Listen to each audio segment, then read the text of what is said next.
কিন্তু সেই ইতিহাস এখন আর কেউ পড়ে না। 1971-এর পর বদলে যায় সবকিছু। চরম মুসলিম বিদ্বেষী রবীন্দ্রনাথ এখন আমাদের প্রাণের কবি।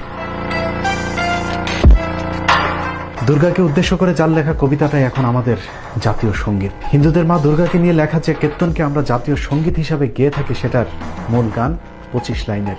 1905 সালে লেখা একটি গানকে হাস্যকরভাবে 1971 সালে স্বাধীন হওয়া একটি দেশের জাতীয় সঙ্গীতের স্বীকৃতি দেওয়া হয়।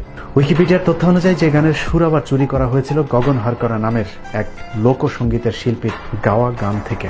সেটা তো সমস্যা নেই, মূল সমস্যা হলো হিন্দুদের মা দুর্গাকে নিয়ে লেখা গানের বিশেষ যে কয়টি লাইন বাদ দেওয়া হয়েছে, সে লাইনগুলো পড়লেই সবার কাছে পরিষ্কার হয়ে যাবে এটা আসলে বাংলাদেশের জাতীয় সঙ্গীত নাকি আমাদেরকে দিয়ে কৌশলে মূর্তির গুণগান করানো হচ্ছে।